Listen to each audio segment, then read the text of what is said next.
જીયાપર તાલુકો નખત્રાણા હાલમાં ચાલતા પવિત્ર નવરાત્રિ ઉત્સવની જીયાપર વિષ્ણુ સમાજ દ્વારા ભવ્ય રીતે ઉજવણી કરવામાં આવે છે। આ નવરાત્રિ છેલ્લા 24 વર્ષથી સંસ્કૃતિ પરંપરા મુજબ ઉજવવામાં આવે છે, જેમાં તમામ જ્ઞાતિઓના ભાઈઓ બહેનો સાથે મળીને ભાગ લે છે। અહીંયા સંસ્કૃતિની પરંપરા મુજબ માતાજીના રાસ ગરબા ઢોલના તાલ સાથે ગાવામાં આવે છે। આઠમના દિવસે હવન રાત્રે નાની બાળાઓ દ્વારા સામૂહિક મહાઆરતી અને કુમારિકાઓનું પૂજન કરવામાં આવે છે। દશેરાના દિવસે સમાજના તમામ ભાઈઓ સામૂહિક મહાપ્રસાદનું આયોજન કરવામાં આવે છે। દરરોજ મોડી રાત્રિ સુધી માતાજીની આરાધના સાથે રાસ ગરબાની જમાવટ મહિલા મંડળ યુવક મંડળ દ્વારા કરવામાં આવે છે। સમાજના પ્રમુખ ત્રિકમવન ગોસ્વામી, મંત્રી પ્રવીણભાઈ વાણંદ, સમાજના અગ્રણી મંગલભાઈ વાણંદ, જયંતભાઈ ગોસ્વામી, ભરતભાઈ ઠક્કર, કૃષ્ણકાંતભાઈ પંડ્યા, મહિલા મંડળના જયશ્રીબેન પંડ્યા, મીનાબેન ગોસ્વામી, વિજયાબેન ગોસ્વામી, જોશનાબેન રાઠોડ સાથે મોટી સંખ્યામાં સમાજના કાર્યકરો સાથે મળીને ઉજવણી કરવામાં આવે છે, એવું વિજયાબેન ગોસ્વામીએ જણાવ્યું હતું। રિપોર્ટર રમેશ ભાનુશાળી, અબડાસા। જય માતાજી।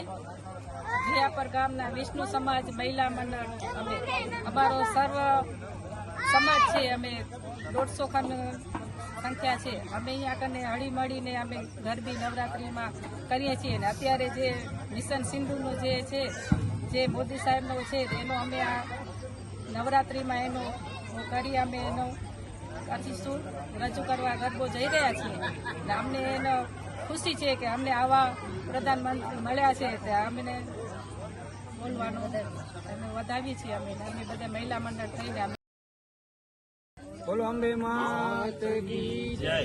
આજે જીયાપર મધ્યે છેલ્લા 24 વર્ષથી વિષ્ણુ સમાજ દ્વારા આ પવિત્ર પાવન નવરાત્રિ પ્રસંગે જે વૈદિક સનાતન સંસ્કૃતિ ઉપર આધારિત આ નવરાત્રિ થાય છે, એમાં આજે જ્યારે ભારતીય સેનાએ પરાક્રમ કરી અને ઓપરેશન સિંદૂરમાં ભારતને ભવ્ય વિજય દિલાવ્યો, એના જે ગરબાનું વિમોચન ગુજરાતના મુખ્યમંત્રી માનનીય ભૂપેન્દ્રભાઈ પટેલે કર્યું, એનું પણ અહીં અનાવરણ કરવામાં આવ્યું।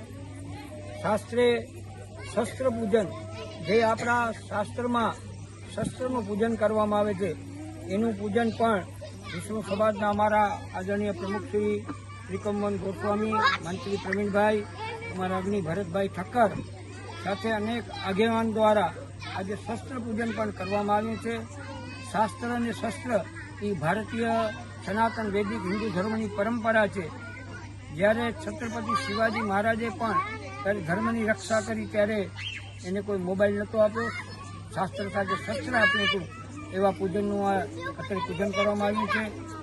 આવનારા દિવસોમાં આ સંસ્કૃતિનો વ્યાપ વધારવા બધા કાર્યકરો સાથે આ વિષ્ણુ સમાજ પોતાની પરંપરા સાથે આ નવરાત્રિ ઉજવી રહી, ત્યારે સંપૂર્ણ કાર્યકરો હોય, યુવક મંડળ હોય, મહિલા મંડળ હોય, સર્વનો અત્રેથી પ્રમુખ તરફથી હું આભાર માનું છું। જય શ્રી રામ। જય શ્રી રામ।